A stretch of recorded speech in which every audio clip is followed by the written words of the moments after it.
Welcome to Sincerely Me, a podcast about self-discovery and inner work so you can cultivate a deeper relationship to yourself and show up more fully in your work and life. My name is Tallia and I'm honored to be your host. Hi, everybody. Welcome back to the podcast.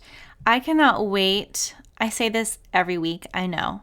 But I truly cannot wait to share with you guys my biggest takeaways from Brené Brown's book, The Gifts of Imperfection. It has changed my life, and we are chatting all about it this month in the Inner Work Book Club. So I wanted to pop in and share some of my biggest takeaways in hopes that you can find some value in Brené's work here as well. So Brené's book, The Gifts of Imperfection, is about what she calls wholehearted living. And wholehearted living is about engaging in your life from a place of worthiness. And it requires 3 gifts of imperfection: courage, compassion, and connection. And it's this belief that no matter what you do, no matter what gets done in your life, no matter how productive you are enough. You can be imperfect and vulnerable and afraid and brave and loved all at the same time. So the 3 gifts, right? I said courage, compassion, and connection. So let's define these a bit deeper. So courage is the willingness to tell your story, the willingness to speak openly and honestly about who you are, being willing to risk being vulnerable, and also being willing to risk being disappointed. Now, the barrier to courage, the barrier to telling your story and speaking openly and honestly about who you are is this need to be seen as perfect, right? The need we all have, the desire we have to control how people perceive us, and not just how they perceive us, but wanting them to perceive us a certain way, and that is as perfect people. The second gift is compassion. Compassion is the willingness to feel the pain of other people. So it's our ability to allow ourselves to move towards what feels uncomfortable, to move towards the pain, to move towards what scares us. However, what we also have to be sure we do here is set boundaries, is say no, and hold people accountable, right? So you can be kind and set boundaries and be compassionate. And the next one is connection, the third gift, connection, the willingness to stay genuinely connected in a disconnected world. And she describes connection as the energy between people when they feel equally seen and heard. They give and receive on both sides without judgment, and the relationship brings sustenance and strength to both people. Now, the barrier to connection is that in our society and culture, there's this weird importance placed on going at life alone, going at it alone, achieving individual success, figuring it out by yourself. And that for sure gets in the way of true connection, our willingness to reach out, to ask for help, to lean on our relationship. So those are the 3 gifts: courage, compassion, and connection. And essentially, the 10 guideposts she lays out in her book are the 10 things she says we need to cultivate to live wholeheartedly. And those 10 things are authenticity, self-compassion, resilience, gratitude or joy, intuition and trust, creativity, play or rest, calm or stillness, meaningful work, and then laughter, song, and dance. For each of these guideposts, what essentially ends up being the meat of this book is how to cultivate it. And for each one, there is one specific thing Brené invites us to let go of. So for example, if you want to cultivate authenticity, you have to let go of what other people will think. And we in the book club are talking about how to do that. We're talking about what to let go of. We're talking about what gets in the way. And if you want to get into this work and apply it to your own life and dig in deep, I invite you to join us for the book club, for the discussions we're having, for the questions we're discussing, for the reflections we're all doing together. It is so lovely to see so many folks taking the time and creating the space to sit with these questions, to cultivate these practices, to let go of what it requires to live a wholehearted life.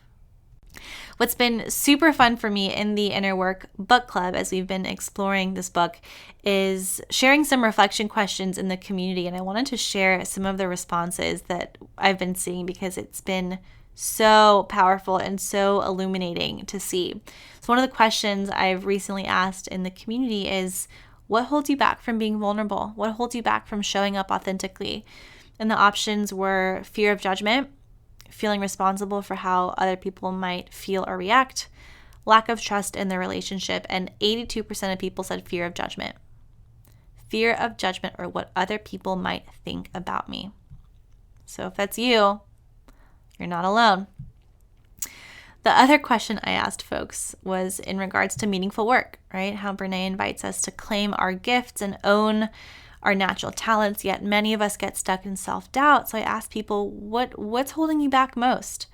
And the options I shared were imposter syndrome, so feeling like a fraud, thinking you don't know enough, never feeling ready, fear of failure, of doing it wrong, of making mistakes, or fear of success, of outshining other people. And the most popular response was thinking that I don't know enough, never feeling ready. Let me tell you all, you will never have all the answers. You will never know enough. You will never feel fully ready. Confidence does not come before you take action.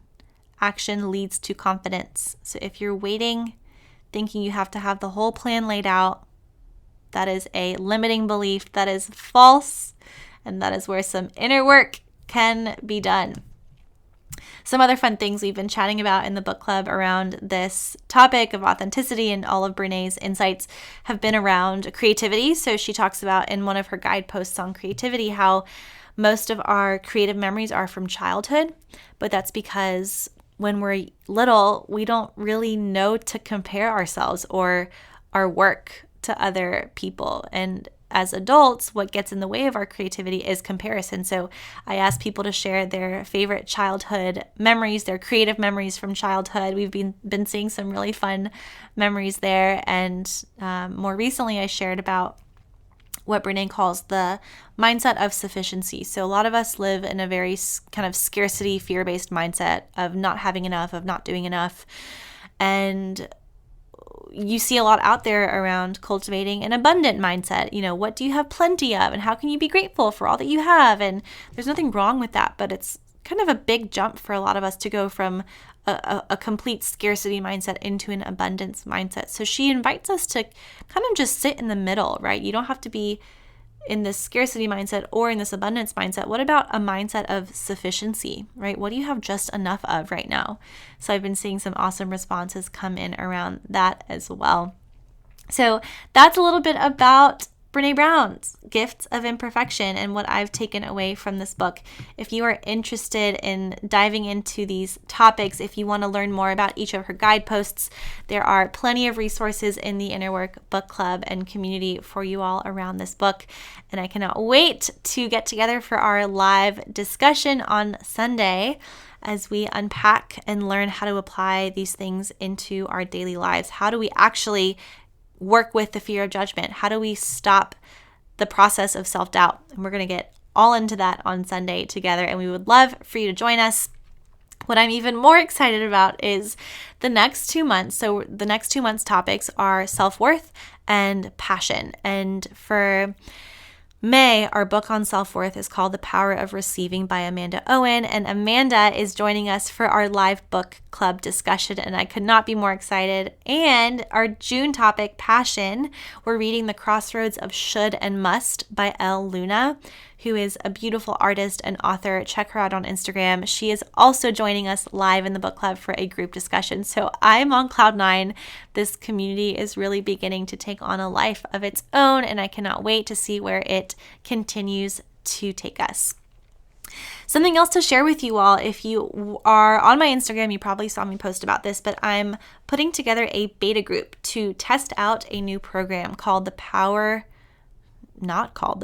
called Power by Purpose, all about helping you claim your power and step into your purpose. So if you're feeling stuck, if you're feeling like this idea of finding your purpose is ridiculous or frustrating and you're just a little lost on your path, I would invite you to join us and apply to be considered to be a part of this beta group in exchange for feedback on the curriculum. It's not a paid offering at this time. We're just getting some folks into the group, into this program to test it out so that we make sure what we put out ultimately is the most valuable thing it can be. So if you want to apply to be considered for this beta group for Power by Purpose, it's a 6-week group program. All you got to do is head over to my Instagram and click on the link in my bio. You'll see the application for you right there. Thank you guys so much for tuning in. If you liked this episode, let me know, share the love, say hello on Instagram, subscribe, rate, review, you know the drill. And we'll catch you on next week's episode with Connor, more all about honest communication. It is an awesome conversation and I can't wait to share it. I would love to see you all in the book club, whether it's for this Sunday or the upcoming few book club lives with some incredible authors who said yes to joining us to chat. And all of that's linked in the show notes for you guys. Thank you for being here and we'll see you next week. Sincerely, me.